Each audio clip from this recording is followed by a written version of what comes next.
What's up, everybody? It's Jordan, and welcome to the Sports 2 Show. Today is May 26, 2021. And in this video, I have a special guest, Frank from the Cincy Bengals podcast. How you doing today, Frank? All right, let me. And here we are. The world getting back to normal. OTAs are starting. Joe Burrow is throwing. I could not be more thrilled right now. Yeah, I mean, it's absolutely great to see Burrow, back after that horrific injury, last season against Washington. And this video is probably going to be a long video. We have so much to discuss. This is going to be a recap of the Cincinnati Bengals offseason. I mean, there was some re-signings, there were some departures, and everything like that. There were some big moves, and then there were some moves, we kind of wish the Bengals would have made, but unfortunately didn't. So we'll go ahead and get started talking about the departures.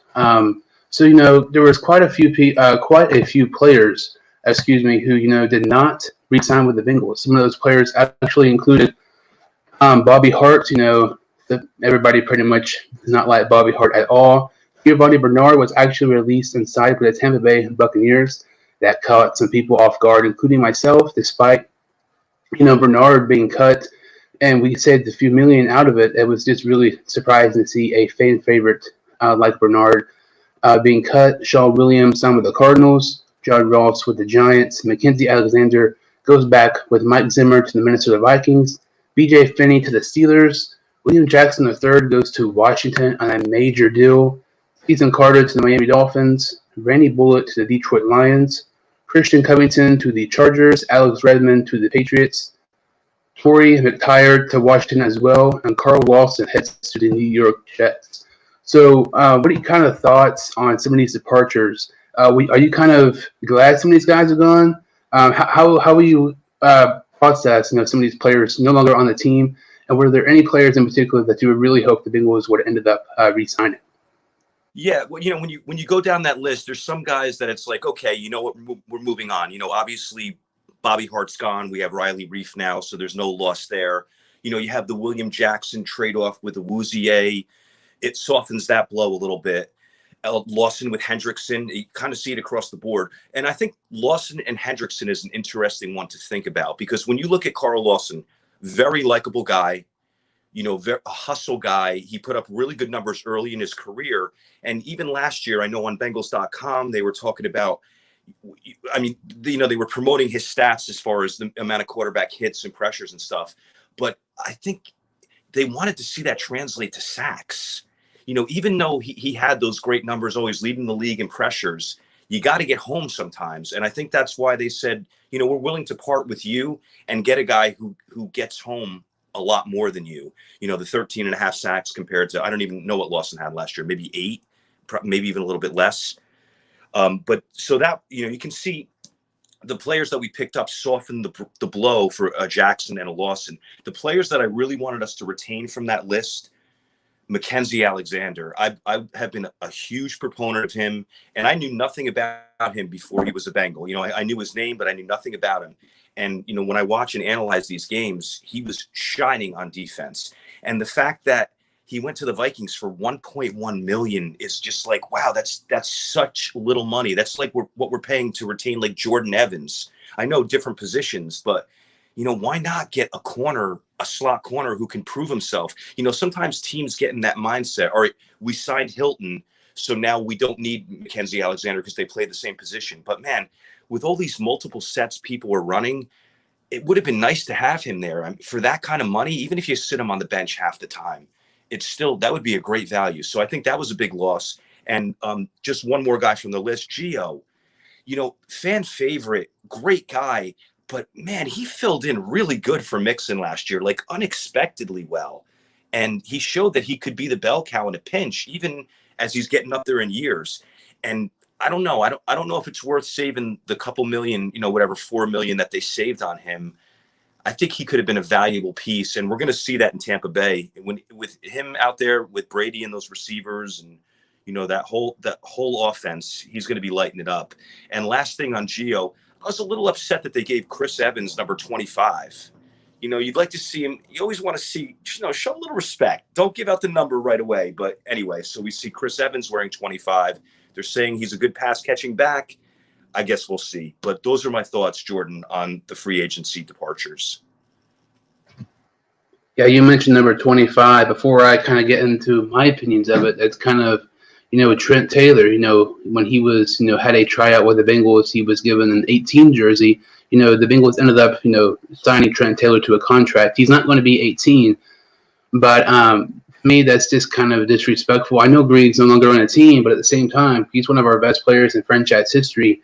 And if it wasn't for injuries, he's definitely a potential Hall of Famer. And if he played for, let's say, the Steelers, the Cowboys, Patriots, one of those teams, despite the injuries, he could still possibly be a Hall of Famer. I agree with what you said there with Bernard and with, Trent Taylor and A.J. Green as well.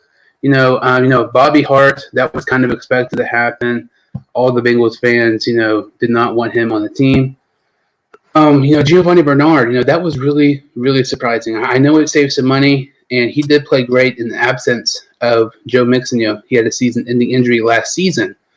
But Bernard, that's just really surprising. I mean, he is such a fan favorite. Everybody loves him. He's been around.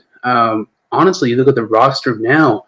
Him and A.J. Green were probably the longest, active guys who were still in the roster at that time. I believe, I could be wrong, but I think those were the only last two offensive starters in the 2015 season. I could be wrong, but I'm not totally sure. Sean Williams, I hated to see him go. Last season he only played about 10 snaps a game. I know, it made no sense to re-sign him because we have the best safety in the league in Jesse Bates and a very nice safety in Von Bell, but I just really liked Sean Williams, and, he was such a hard hitter. Reminds me, quite a bit of George Aloka. He's one of my all-time favorite Bengals.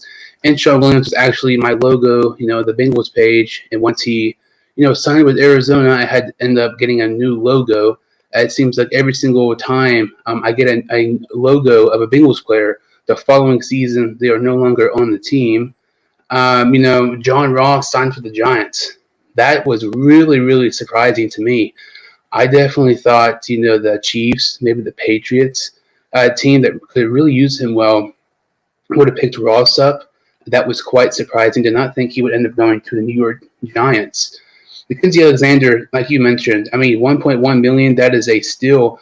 I know we have about, it seems like 800 corners right now, but I'm willing to take Mckenzie Alexander on a one-year deal for $1 million, 100% out of the time you're able to. Mckenzie Alexander, you did not really know what to expect from him last season because, he came in and kind of, took over the role from Darqueze Dennard, and he filled that role perfectly.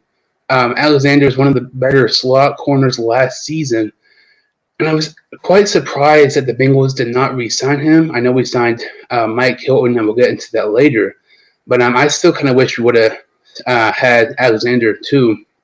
B.J. Finney signing with the Steelers. He was from that Carlos Dunlap trade, that fans were talking about how B.J. Finney was going to be a really nice offensive lineman. Believe he might have played one game, and that was it. It was really a bust for us in that Dunlap trade. William Jackson, I believe it was 3 years for $42 million. That was just way too much, in my opinion. Ever since the first year, well, his second year overall, but the first year he played, William Jackson that year was historically great. But ever since then, he has had a decline in play each year since then. Ethan Carter went to the Dolphins. I didn't really think that will affect us too much, but I honestly was kind of surprised that we did not re-sign him. You look at some guys, like Marvin Lewis had, I kind of refer to them as, Lewis players in the fact, they'll have a home in Cincy, but, any other place they're probably not going to. For instance, Vinny Ray Maluga, Burfict, some of those type of guys. I kind of thought, Stephen Carter was going to be one of those, Zach Taylor players, be here for a long time during Taylor's tenure in Cincinnati. Alex Erickson ended up signing with the Texans. I have no idea what the Houston Texans are doing. It seems like they're just signing every single player they possibly can on a one-year deal. Bullock signed with the Lions. I was glad to see him go because he is just way too inconsistent. Christian Covington went to the Chargers. That's not really going to affect us much. Alex Redmond, the human false start on the offensive line, went to the Patriots. That's honestly kind of an upgrade for our offensive line. I know we're losing a player, but Redmond was just horrific. Torrey McTire, excuse me. He was basically on our practice squad the majority of the season, so that won't affect us at all. Him going to the Washington football team. The one player that kind of stands out to me that I do kind of wish we would have re-signed, and you kind of started off talking about it, was Carl Lawson with the New York Jets. Carl Lawson signed a 3-year, $45 million contract with the Jets. $30 million of that is guaranteed. So on a 3-year basis, that's basically, at that standpoint, guaranteed $10 million each year. We signed Hendrickson to a 4-year deal, and you mentioned, Carl Lawson. He was one of the best players last season on quarterback hits and pressures, but at the same time, he only had 5.5 sacks last season. Getting pressures and hits is great, but you have to have some sacks. He did not really have much at all. I honestly still would rather have Carlos Dunlap than Trey Hendrickson to me. 15 was the absolute max I was willing the Bengals to pay Carl Lawson, and that's 15 is what he got signing with the Jets. But overall, there wasn't really any huge departures I was really upset with aside from Lawson. And last season I was really harsh on AJ Green because it seemed like just any single time he had a ball thrown to him, it was a drop or he would just screw up somehow.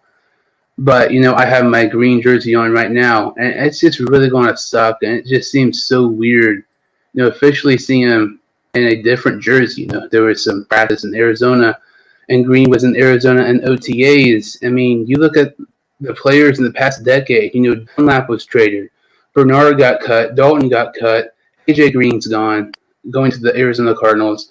I know Burfict's been gone for a few years, but he's one of my all-time favorites. Whitworth's no longer with us. All those guys who were with us for like the prime years, 2011, 2015, are no longer with us. And it just seems really weird to say, that era of Bengals football is over. And all those guys, we kind of grew up watching, no longer on the Bengals. And it just really sucks to see Green go. I wish eventually maybe he'll come back on a 1-year deal, maybe for a Super Bowl run, who knows. To me, that I was kind of upset about were Green and Lawson.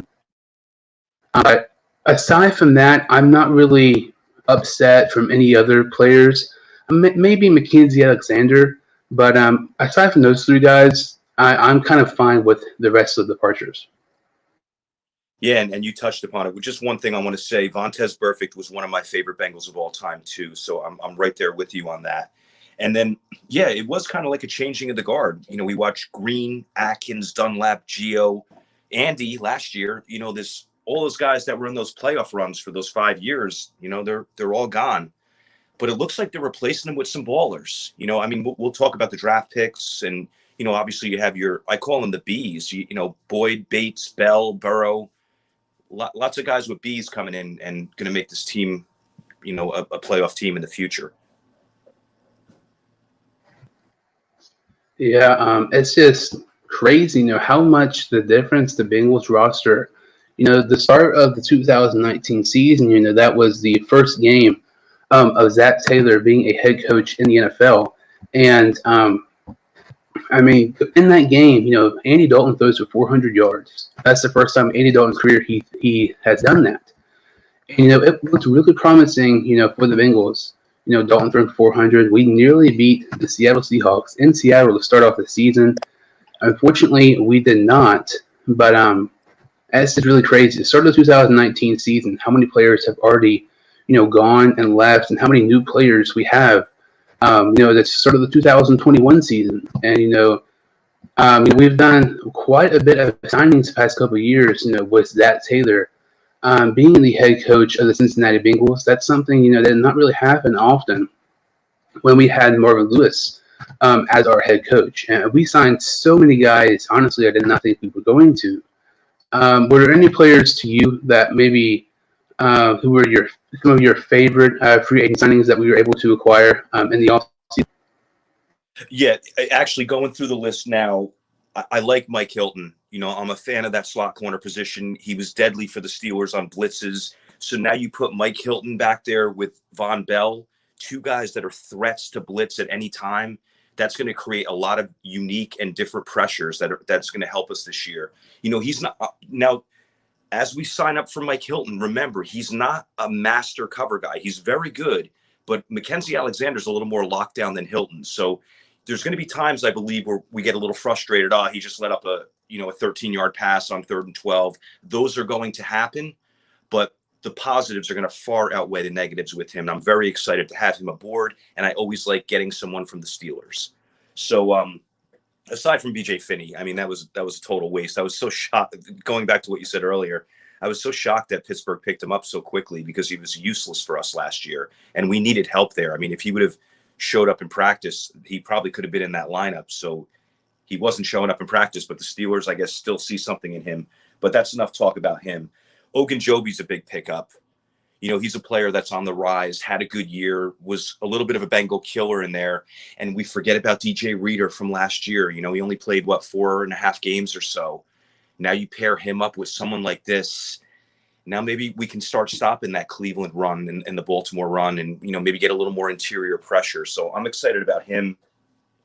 I guess the big one, I know a lot of Bengals fans are excited about Riley Reef. And don't get me wrong, I'm glad to have him aboard. It's just I wanted us to do a little bit more in free agency on the offensive line. I've been documented as saying that a lot, but it's true. Like, I think we should have just said, here's the top 3 tackles, here's the top 3 guards. We're going to grab one of each. And, you know, we kind of let all the chips fall. And then, you know, a couple days later, we sign. I hate to call him a second tier tackle, but compared to some of the guys at the top of that free agent list, he is a little bit second tier, you know, especially because he's a little bit long in the tooth. But he's an upgrade. It's going to help, and I'm glad they did that. And Mr. Tobin had rationalized it as, hey, you know, if we would have signed Joe Thuney, we wouldn't have had the ability to sign as many players as we did. So I get it. You know, you want to get as many good players in as possible. But as you recall, what we talked about before, I always feel like just get the best. Just better to get 3 elite players than 6 serviceable players. You know, that's just my philosophy on that. But yes, so as far as free agency, that's what I'm most excited about. I haven't seen enough of Awuzie to be excited or not, but I assume that he's going to be comparable to William Jackson. Yeah, some of these players, you know, the Bengals ended up signing, you know, honestly, the majority of the guys who are going to have an impact for us, you know, this season, who we got in free agency, are basically just replacement players, you know, like, for instance, you know, Carl Lawson, we did not sign him. He went to the Jets. So we get Trey Hendrickson, you know, edge rusher from the Saints to replace him. Chidobe Awuzie, like you mentioned, is a replacement for William Jackson, and Mike Hilton is a replacement for Mackenzie Alexander. You know, there were some signings I liked. There was some I did not like. Honestly, I'm kind of one of the very few Bengals fans who did not like the Trey Hendrickson signing at all. I think Bengal fans, I mean, they tend to overrate, you know, signings and, you know, different things like that quite often. Not being biased, you know, I really think Trey Hendrickson was one of the biggest overpays in the off season, just in general. You know, we signed a 4-year deal worth $60 million. I believe he had 13.5 sacks last season, which is, you know, really impressive. That's incredible, you know, that many sacks. But at the same time, you look at the Saints defense, you know, they have Cameron Jordan on the other edge, and you have a nice defensive line. Nobody's going to be double teamed, so you're just going on a one-on-one situation, so that gives you more opportunities to get some sacks. And prior to this past season, I believe in 3 years, Trey Hendrickson only has 4 sacks in 3 years, I believe. That's what the stat is. You know, he just had one good year. You know, Carl Lawson's had a couple of nice good years for us. I know it's a replacement signing, and it's very comparable money. The only difference in these signings, and I ultimately believe that was the reason the Bengals did not re-sign Carl Lawson, is because the guaranteed money. And I think that had a lot to do with it. You know, the Bengals when they sign players, aren't known for spending and guaranteeing money often. But I wasn't really a fan of the Hendrickson signing. Mike Hilton, I really like that one. That might be my favorite signing. In free agency, I mean, we took one of the better Steelers players on their defense, and he's going to be a starter for us now. Despite, Mackenzie Alexander having a really nice season last year, Mike Hilton is an upgrade over Alexander. We got him on a terrific contract, 4 years worth $24 million. We got an upgrade and took a great player away against the division rival. That's really cool to see. I'm excited to see how Hilton plays for us. Chidobe Awazui, 3 years for $21 million. So that's about about seven a year, and that's literally half of what William Jackson is making with Washington. Jackson signed a 3-year deal worth $42 million. Awuzie is not as good as Jackson, but I'm taking Awuzie over him because, you can get 2 decent corners instead of 1 good one. I really think Jackson was overpaid, and I would not pay him anything more than 11. So for Washington to give him 14 to me is really, really ridiculous. Let's see here. Riley Reef, we signed him on a 1-year deal. Going to be a tackle for us. 1 year for $7. I like this one, but I kind of agree with you. He's a major upgrade over Bobby Hart, but at the same time, you still kind of wish the Bengals could have done a little bit more in free agency when it came to signing offensive linemen. He is 33 years old. That is something to look into. And, we can kind of be in a very similar situation next season. We could be possibly needing another offensive tackle because Riley Reef's age and because it's just a 1-year contract. Something I did not like about what the Bengals did in free agency was that we signed so many 1-year contracts. We signed Riley Reef, Larry Ogunjobi, Ricardo Allen, some of these guys to 1-year deals. I kind of wish we could have signed some more of them to a multi-year deals.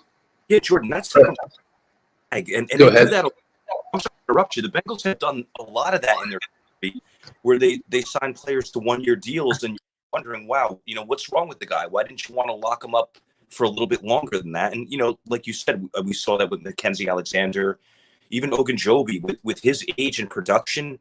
That's a guy you want to try to lock down for a couple of years off the bat. It's not going to cost you that much money.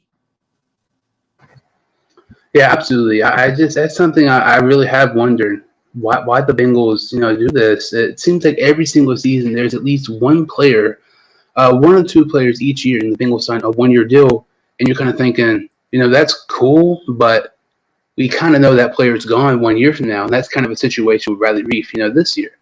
And, speaking of Ogunjobi, in a way, this is actually kind of a, swap. Some people forget, Andrew Billings is with the Browns still. He did not play his past season due to coronavirus.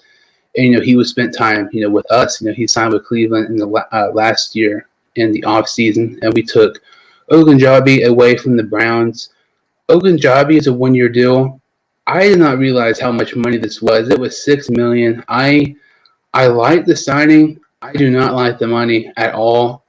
I was thinking maybe $3 million for him. 1 for 6, I'm not okay with. I would be much more comfortable. Maybe if it was like 2 for 8 or something like that. I'll come down for multiple years because you really look at the Bengals. I know some people say, well, lots of people say our worst position group is offensive line. I don't totally disagree with that, but I honestly believe one of our worst position groups, and it's not even close, definitely up there for contention, is defensive tackle. You mentioned DJ Reader. He's coming back from a season-ending injury. We signed Ogunjobi to a 1-year deal. We re-signed Mike Daniels to a 1-year deal. We have Renell Wren. He's been injured some. He's only played 8 games in 2 years. Josh Tupou, he did not play last season due to coronavirus, but he has just 1 year on his contract.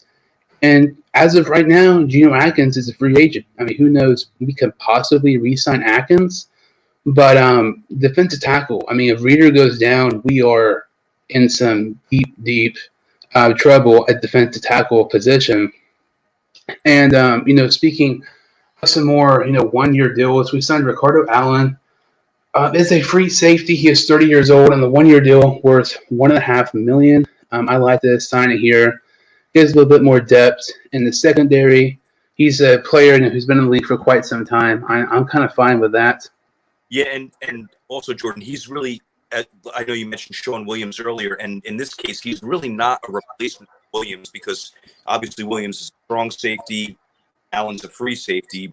I agree with you. I love the signing for that kind of money. Getting a guy who's had been proven in the battlefield and has a really good football mind, still has a little bit left in the tank. Those safeties last for years, so I'm totally agreeing. I like the Ricardo Allen pick. That's a value free agency signing. In a way, I kind of think it's kind of similar to last season with the Von Bell signing. It's a signing in the secondary, and people are content with it. It's not a bad signing at all, and then it may pay out. I know his age is up there; he's 30 years old, but this signing may pay off, and he has a really good year with us, and maybe we signed him to another contract in the next off season as well, and. One of the last signings here, the Bengals signed wide receiver Trent Taylor. He's been a couple of seasons with the San Francisco 49ers. I, opposed to most people, actually like this signing. I do, but I'm kind of in between of it because there was lots of rumors the Bengals were going to sign a veteran wide receiver. I was really hoping it was going to be somebody bigger than Trent Taylor, who's kind of struggled to stay on the field the past several seasons. He's definitely going to be in contention to make the roster. And if he does make the roster, he will be kind of a replacement for Alex Erickson, who's just been unable to find success in the Bengals the past couple of years. I believe earlier today, the Bengals claimed Joe Bachie, a linebacker from Michigan State, who is with the Seattle Seahawks. Bachie was actually a rookie last season. I ranked him, I believe, as my 10th linebacker from last season's class.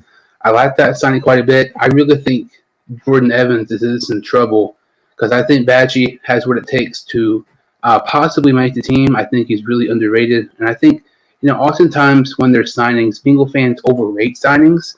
I honestly believe this might be kind of a situation where the Bengals fans actually underrate a signing.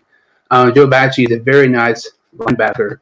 Would not be shocked at all if he ended up making the team. And one final other signing here, the Bengals signed Thaddeus Moss from LSU. And how I was mentioning Bengal fans overrate signings, Bengals fans are overrating this signing way too much. I don't even think it's a guarantee that Thaddeus Moss ends up making the team. I know I'm stating the obvious here, but the only reason Moss is on the team is because of Burrow. And Moss was not the son of a legendary receiver, Randy Moss. Not nearly as many people would want him. Last season we struggled quite often in yards and separation, with receivers. And that's exactly what's wrong with Thaddeus Moss, and the fact he's super slow and he could not create separation. The Moss signing to me, I completely understand it. I have no issues with it, but I don't think Bengal fans are kind of realistic with Moss's expectations. I would not be shocked if he did not make the team. We'd be really anxious to see him and Mason Trett battling out as tight end number 3. But overall, I kind of thought, for the most part, the Bengals had a pretty nice offseason and signing some nice quality players. Well, yeah, without a doubt. And going back to Moss, I hear what you're saying. He was a long shot. He was undrafted, maybe because of the foot injury, maybe because of his speed. But it's someone, for some reason, that you almost want to see make the team, right? An ex-Burrow teammate, the son of a Hall of Famer. He's got the name. He made some big plays with Burrow. So it's kind of exciting. And I know that Mason Trett has been here for a while, but I'm kind of rooting for Moss to win that position. I think that would be fun. Oh, yeah, it definitely would be. I mean, seeing Moss, Jamar Chase, and Joe Burrow in the offseason, a team, I really honestly do not think it's debatable. The best college football team, of all time, just a couple of seasons ago. It'd be fun to see the trio, back together, all on an active roster in Cincinnati. So were there any players, were there any signings that you just really did not throughout the Bengals off season? I would like to see them re-sign some of their own players that are coming up for deals. You know, they have a little bit of extra money, so I'm hoping that they do that. And I hope that they still try to look for some people that are still on the market, but most of the good players are taken at this point.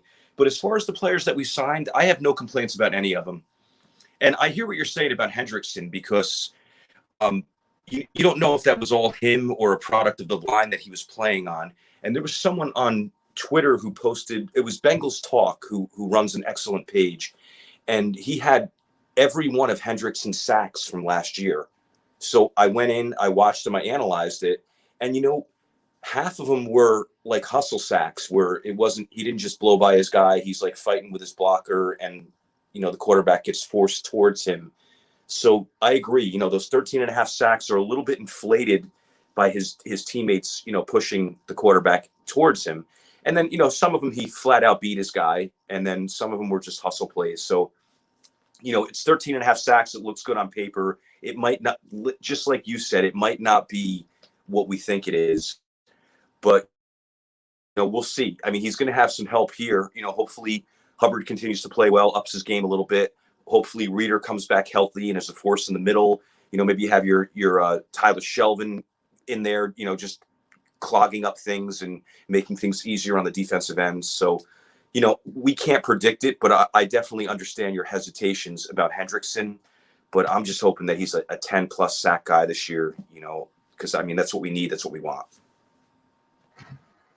Yeah, I really hope I'm wrong about Hendrickson. And, you know, I'm a big stats guy. I absolutely love stats. But, you know, the more, you know, you look in the stats, I mean, you kind of realize how deceiving some stats are. And I really think, you know, that's kind of the case with Trey Hendrickson. And, you know, those were some of the players, you know, the Bengals signed in the offseason. But, you know, they also signed some of their own guys like they do, you know, every single year. You know, it seems like in the Marvin Lewis era, you know, a big part of the Bengals offseason and free agency was just, you know, re-signing their own guys. And that's not really totally been the case with the Zach Taylor era. But, you know, they kind of, you know, they re-signed Tony Brown, corner. They re-signed Mike Thomas, the wide receiver, you know, who spent some time with Zach Taylor with the Rams before he became the head coach of the Bengals. They re-signed Mike Daniels. I love that signing so much. Me too. 1 year, $1.5 million. I mean, I know he's 32, and, you know, he's not what he used to be. I would give him like a 2 or 3 year contract worth like $10 million total. I know he's only playing like not even a full year with us, but I would really love to see him just play the rest of his career with Cincinnati. You know, he's brought so much energy. You know, I saw some interviews with him on the Jim Rome show. You know, he just seems so ecstatic, you know, to be a Bengal and be a part of this, you know, kind of rebuild, you know, situation and process. I'm really excited about that. Daniel's re-signing. You know, we re-signed Kevin Huber. You know, I believe he's the longest Bengal active player on the team to a 1 year contract as well. And then we re-signed Samaje Perine on a 2 year deal. That one kind of surprised me a little bit. Them re-signing Perine and then eventually releasing Giovanni Bernard was very surprising to me. So, are there any, you know, of re-signed guys? Who would you say was your favorite Bengals re-sign, and who would you say was your least favorite Bengals re-sign? You know, I mean, you bring up the list. There's not a ton of impactful re-signs. I mean, I don't want to disagree with you on your own show, but I did like the Samaje Perine signing. I mean, not at the expense of Gio, but I thought he put in some really good snaps last year. I know he had the one big game late against the Texans, and it kind of skewed his numbers a little bit. But when he was in there, he played hard. You know, he was an excellent blocker. And I always said he looks like a guy, when you hand him the ball, that he will just run into anything in his path, no matter what it is, a human being, a brick wall. And I kind of like that mentality. It doesn't bode well for longevity, but I do like that signing. But I think you're right. I think the Mike Daniels signing is big because we need depth on the inside. He had a great year, even though he's getting up there in years. And yeah, what like a leader and motivational guy, and a guy that's been through his battles with Green Bay and is still very excited about this young team. So I would say that's definitely one of the top signings, re-signings. I like Mike Thomas too. I think when Burrow was in there, he was using him when they were in 5 receiver sets. And with Mike Thomas, we realized late in the year, I know it was the Miami game. It resulted in a brawl. He got there a little early, but he showed that he is an exceptional gunner. So, and I know people like Stanley Morgan on special teams as well, and he had a very good year too. But Thomas, I don't know, he gives you something in the offense. He knows Taylor's system, and he's a lights out gunner. If you watch the tape on him, it wasn't just the Miami game. The next couple games, he was at gunner, and he was lights out. So that's an advantageous sign. As far as re-signings, I don't have the list in front of me. There wasn't anyone that I was overly disappointed about. I wish that they had re-signed Alex Erickson, because the replacement, if you look at the numbers, they're so similar. The only thing that the Taylor, it's Trent Taylor. Yeah. Yeah. Trent Taylor had Erickson is he's fumbled less on punt returns. So I'm thinking when Erickson fumbled those 2 returns last year, it kind of soured the organization on him. But I think he could have been better utilized when he was here, especially with an offensive mind like Coach Taylor. And I don't know. I was just an Erickson fan. I get it. You move in a guy. Taylor's a couple years younger than Erickson, but very similar production. Like, I was doing research for my podcast, and it's like, I'm not going to bore you guys with this comparison, but catches for Erickson was 43, 20, 12, and 6, right? Catches for Taylor were 43, 20, 0, 10. Like, their numbers were eerily similar. So, the younger guy comes a little bit cheaper, and maybe there was baggage with Erickson based on those fumbles from last year. But I don't know. He was one of those guys that I wish we could have used better, almost like John Ross, really. The coaching staff lost confidence in him, and he lost confidence in himself, and it just killed his career. I could see him going somewhere. I don't know if the Giants are the answer for him. And I live in the New York area, and they're talking about how the Giants have revamped the receiver corps. They don't even talk about Ross. So he's like an afterthought there as well. But hopefully, somewhere down the road, he finds his niche. He's a likable guy. He's a Bengals pick. But anyway, so yeah, that's my take on the re-signings. Yeah, with Alex Erickson, he was, during his time with us, he was one of my favorite, Bengals players. I had a chance to meet him. He was a really nice guy and everything. It was one of the situations, like, I wanted him to do good. He wasn't really, it was just really inconsistent playing punt return. And, Taylor, you brought up a great point, with those, stats and everything. Taylor, though, just a tad bit cheaper. I could understand why people want Erickson rather than Trent Taylor, because they're just so similar. And Alex Erickson already knows the offense, opposed to Trent Taylor, who doesn't. But, my favorite re-sign is definitely, Mike Daniels. I mentioned him being interviewed on the Jim Rome show. Something else, he's compared Joe Burrow to one of the greatest quarterbacks of all time, Aaron Rodgers, multiple times. And a guy like Mike Daniels, who's been in the league for a decade, who's been with the Lions with Matthew Stafford, who's one of the more better quarterbacks in the NFL, and has been with the Packers for a very long time, with Aaron Rodgers, who's just won the MVP last season. And he's comparing Burrow to those type of quarterbacks, really shows, how much, Daniels really believes in Burrow, in this Bengals franchise in the future. And with P. Ryan, I didn't dislike it, them signing them to eventually release Bernard. It was kind of just really surprising. It did save some money, but I was just very, very surprised about that, move actually happening. That was one of those moves, you kind of thought was possible, but you just didn't really think it was going to happen. Of all the players, we re-signed, I would say my least favorite was probably Jordan Evans. Jordan Evans has been kind of inconsistent the past couple of years, and I would kind of rather see us re-sign Bynes than opposed to re-signing Jordan Evans. I believe Bynes is still a free agent, so who knows? Maybe we end up re-signing Josh Bynes. But I kind of would. What was that? Yeah, 100% on that. I agree. It was like, you signed Evans for what you could sign Bynes for. And I know they're looking at Evans as more of a special teams guy, and he is a little bit of a leader in that linebacker room. But Yeah, that's a mystery to me. I mean, the jury's still out. They could still sign Bynes, but I don't know. Yeah, you mentioned special teams, and Jordan Evans plays quite a bit of special teams, and he's been with us for a couple of years, and he's not done really anything great. I believe he was drafted in 2017. I might be wrong on that, but aside from him, our longest linebacker has been in the league the longest. I believe it's Jermaine Pratt, and he's only played in the league for 2 years. I really think we need a veteran leader at the linebacker core because linebacker is your quarterback just on defense. I mean, the linebacker is your heart and soul at defense. I really think we need a veteran guy up there in the middle of the field. That would probably be my least re-sign. I like the least amount. But, the rest of the ones I was kind of content with and everything. Yeah, I hear you on that. And you know what? You need good linebackers in the AFC North with all these running games. You know, what the Browns can do, what the Ravens can obviously do. And even though the Steelers were ranked very low in rushing last year, they're a running team, and they're always going to bring, especially now that they have a Harry as well. So, yeah, you got to keep that linebacking core strong, without doubt. Yeah, absolutely. This free agency was very interesting and was kind of very surprising about some of the re-signs and players who let go and everything like that.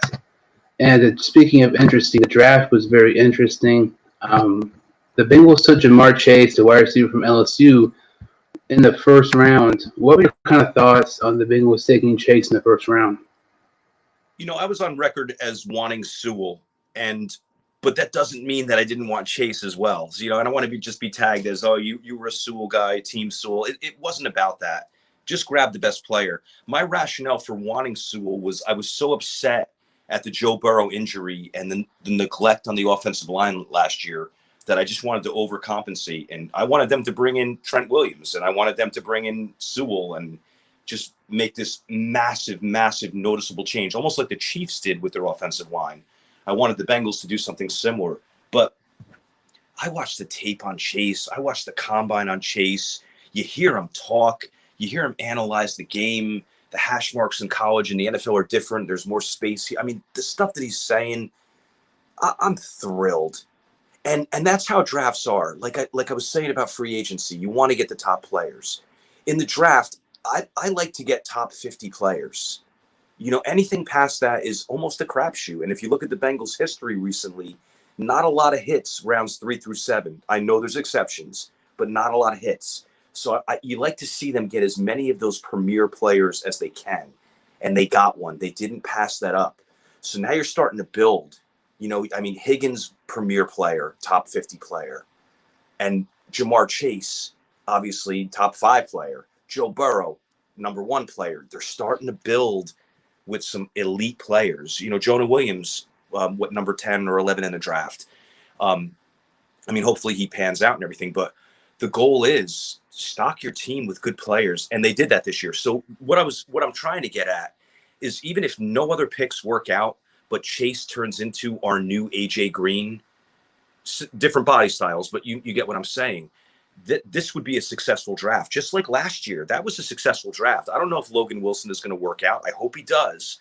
But just to get Burrow and Higgins in the same draft and nothing else, you're good there. And then this year, they grabbed the kicker in the 5th round. So you can arguably say that there's a starter there as well.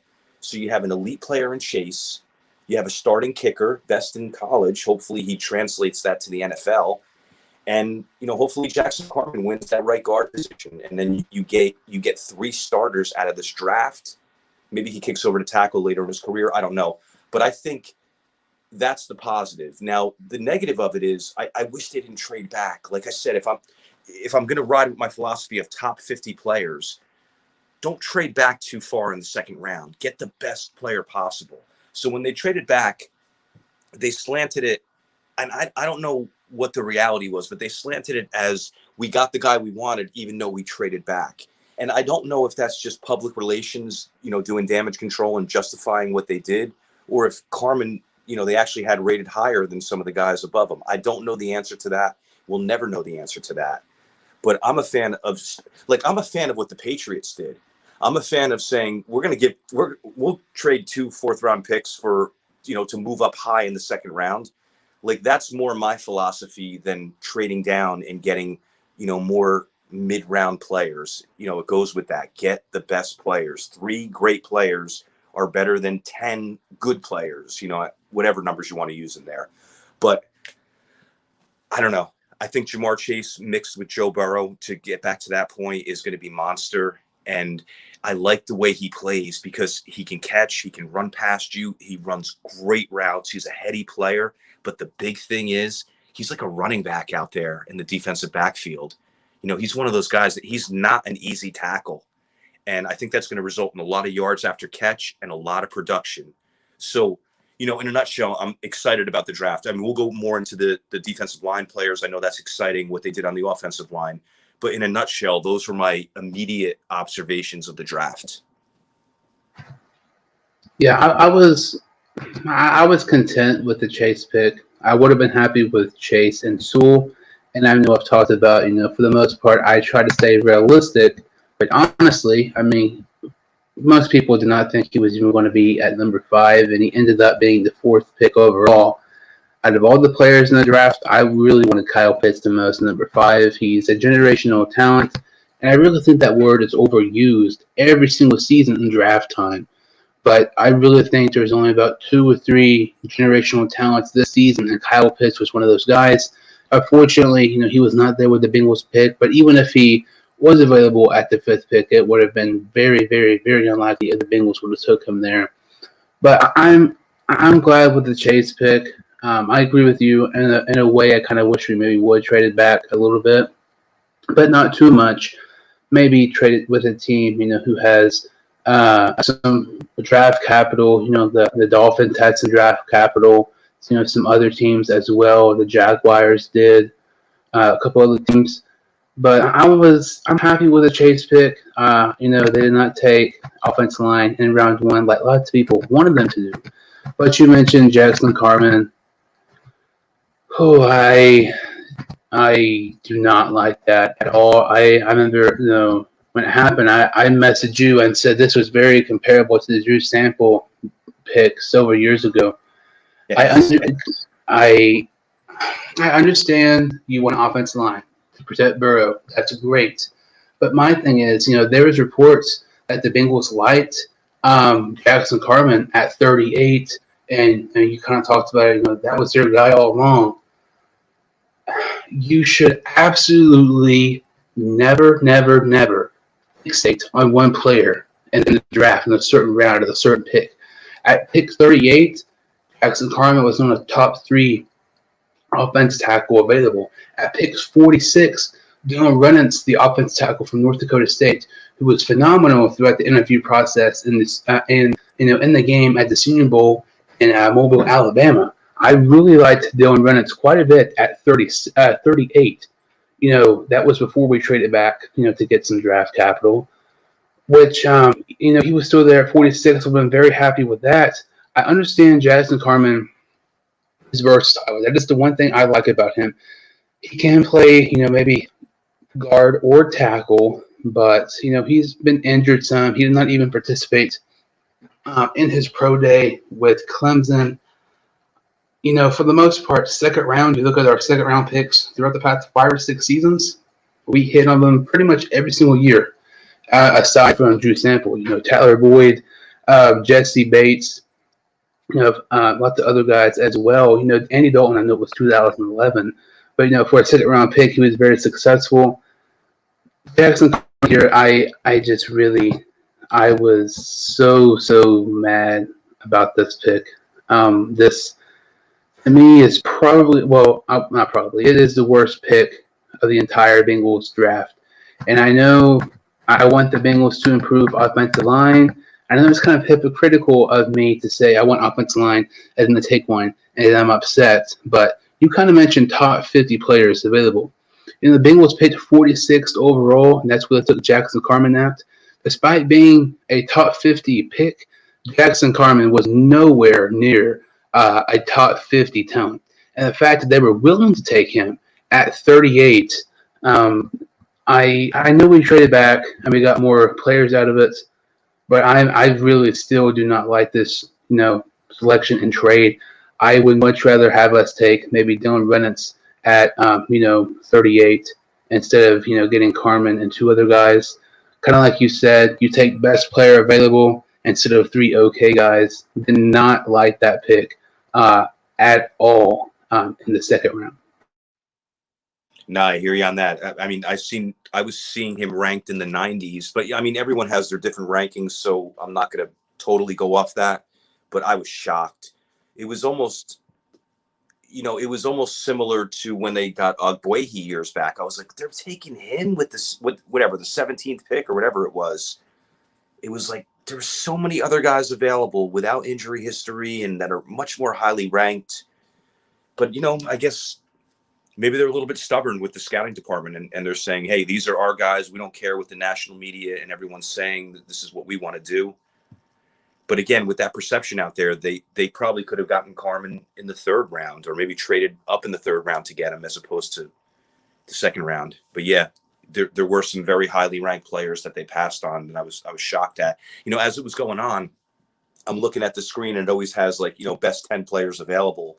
And as our pick was coming, I'm like, oh my God, there's some really good guys coming up in here. And then we picked someone not on that list, which was Carmen, and I'm like, what's going on? But we'll see. I don't want to curse the guy. He's starting his Bengal career. He's a Bengal now. We're going to be rooting for him hard.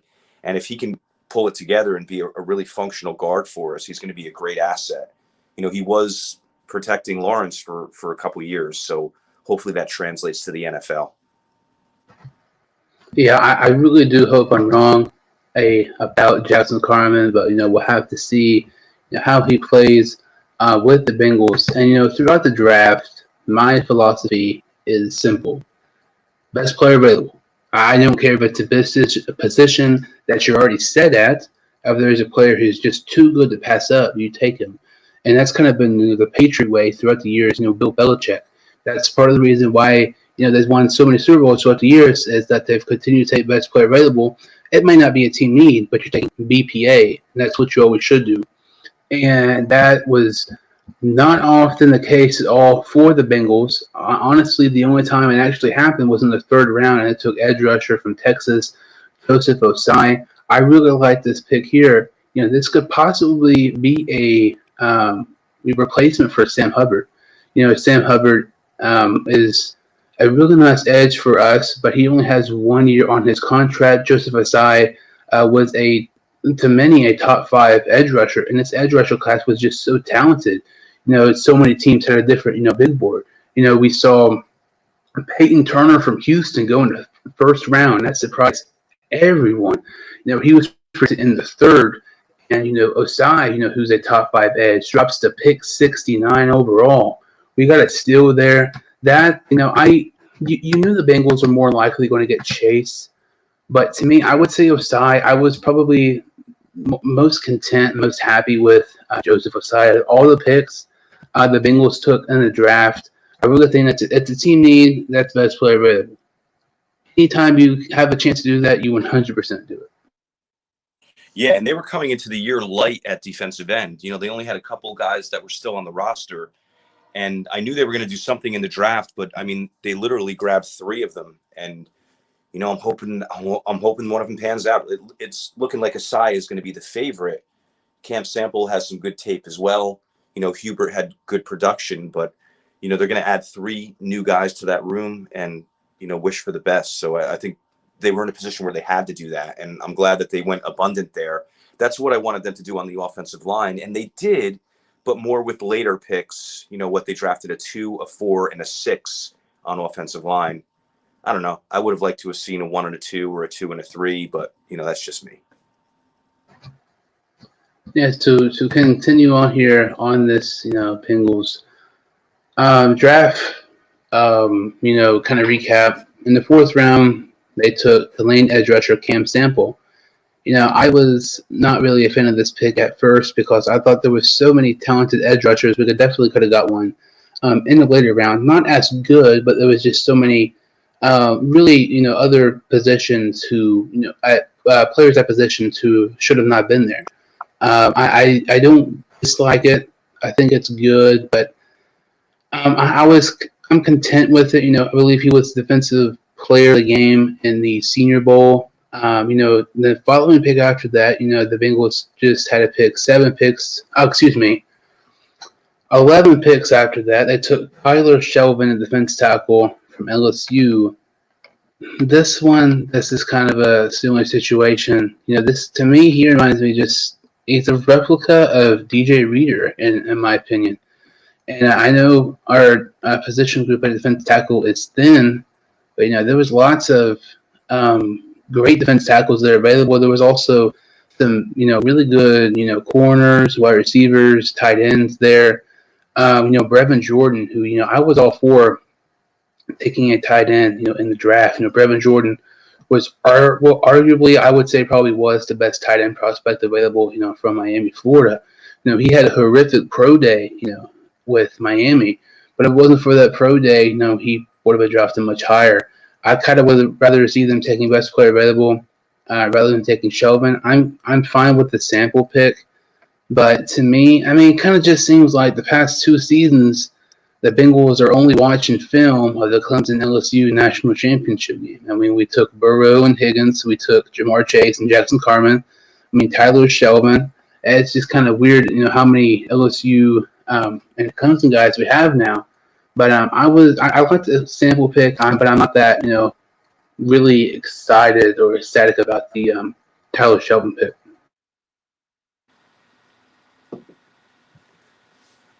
Yeah, I don't know. I'm excited about the fact that it's another defensive lineman to rotate in there, and he's got very good tape as well. But yeah, as you said, there were better players available at that spot. But they like the LSU guys. They also like the Senior Bowl guys too. You see them draft a lot of those players as well. Yeah, like I said, my philosophy is always best player available, and especially rounds 5, 6, and 7. Because if you're taking a team need in the 6th and 7th round, they're probably not going to make the team. And 7th round picks, despite being drafted, they don't always make the team. We've had some players drafted in the 7th round. They have not, made the team. There was a couple of teams. I believe the Rams were one. They actually had 3 7th round picks. I just don't get why teams have so many late round picks.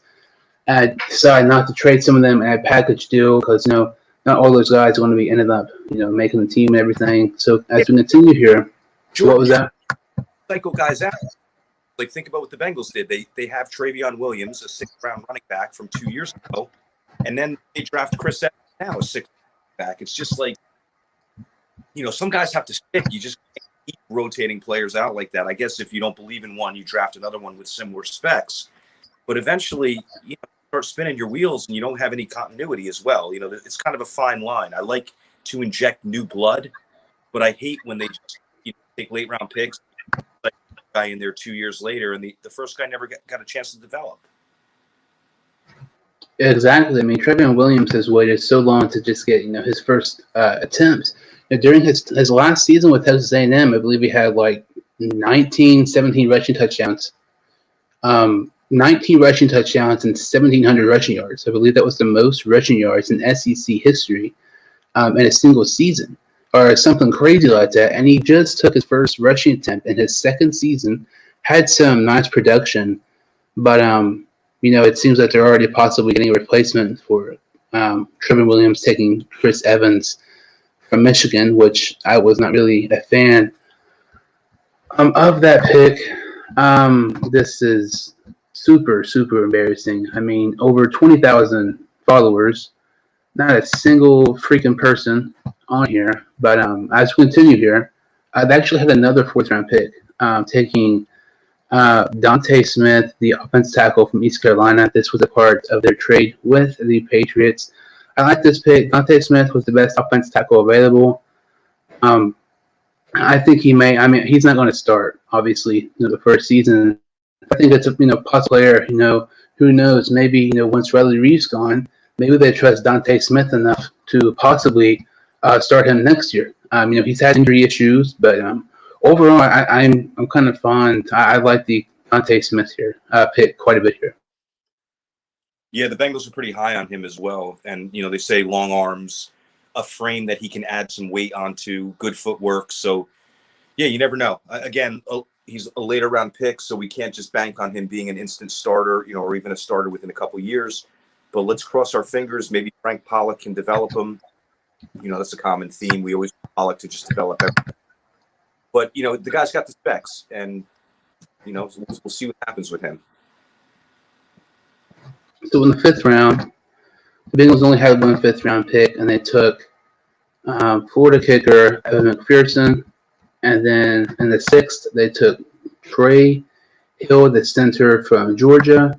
Also in the 6th, they took Chris Evans, the running back from Michigan. Closes out in the 7th, they took Kansas State edge rusher Wyatt Hubert. What are your thoughts on those selections? You don't know if all these guys are going to make the roster. It's unfortunate because when we draft all these guys, we get excited about every guy around 1 through 7 and, read all the positive stuff and see the future. I don't know if all those guys are going to make the team. I think Chris Evans is going to make the team. The other 2 guys might be more practice squad material, but, they added extra depth at offensive line late. I get it. An interior lineman, you're not going to get a quality tackle there. So if you want depth there, you go interior and, throw another edge rusher in the bunch and see who sticks. So no complaints about any of those picks. And like I was on record saying you can always get a good running back late, whether undrafted or 6th, 7th round. And maybe Evans fills that role. And like we talked about earlier, a kicker in the 5th, they felt they had to get him in the 5th because he would be gone by the 6th. So hopefully he's a 10-year player for us as well. Yeah, the McPherson pick, I know, he's probably going to be a starter. I just really didn't like it. I mean, in the next pick, that was pick 149. The next pick was 190. I believe he was the only kicker drafted. If we took him at 190, I would have been perfectly fine with it. But that's the fact that that's 149, and there was a ton of just great skill position players available. Some great players in defense available. I really wish we could have maybe took maybe a linebacker or something like that. But McPherson, he's probably going to start. He'll be good for us. In the 6th, Trey Hill, center from Georgia. I believe he can play center and guard, so that's nice. He's very versatile. Possibly a replacement for Billy Price because, Billy Price only has 1 year on his contract, though. But at the same time, not trying to contradict myself, we have Frank Pollock back as our offensive line coach. And Billy Price's best years were under Frank Pollock. So I'm very interested to see, how that plays out. And as we continue here, Chris Evans, the running back from Michigan, I just did not like that pick at all. There's so many better running backs available. Kevin Hawkins from Louisville was one of my favorites. I believe Elijah Mitchell might have been there from Louisiana. I'm not quite sure. Brendan Knox and Marshall. There's just a ton of guys to possibly get there. I don't think Chris Evans was the right one. I believe he's only had like 19 rushing attempts the last 2 seasons. Last season, I think he did not play because grades or something like that. The following year, the year before that, he just didn't play much. And the last pick was Wyatt Hubert, edge rusher of Kansas State. And going into the draft, I would have been fine with that selection. I am kind of happy with that. He's a high motor guy. If you watch some of his games, he's all around the field. He hustles a ton. And that pick was actually, I believe, from the Carlos Dunlap trade, which is just really crazy to think, we guy who might not even make the team for somebody who was just 2 sacks away from tying the franchise record. But overall, what would you probably rate this Bengals draft and their free agency, grading them separately? Okay, so as the draft was going on, I was feeling like it was a C, and then after the fact, and I analyzed it more, I'm going to call it a B. Free agency, I'm going to give that a B minus. I just wanted to see a couple more premier offensive linemen at the top there, and they didn't accomplish that. So, unfortunately, I'm going to go B and B minus.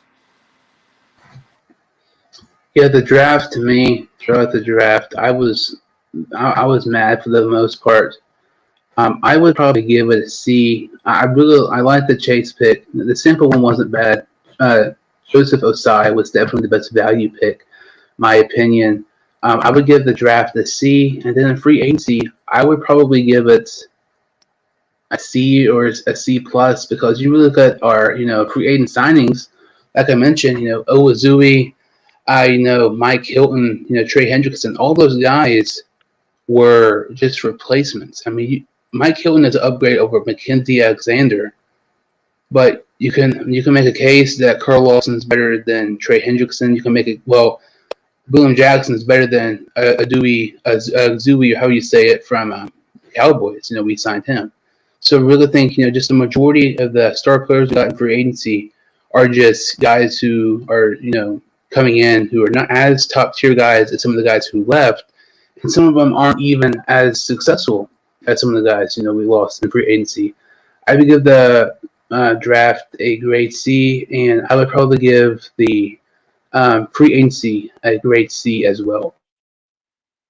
I can't argue with that. I mean, my grades were similar. Maybe I'm being a little more optimistic, but totally understand what you're saying there. And you're right; they were basically replacement players.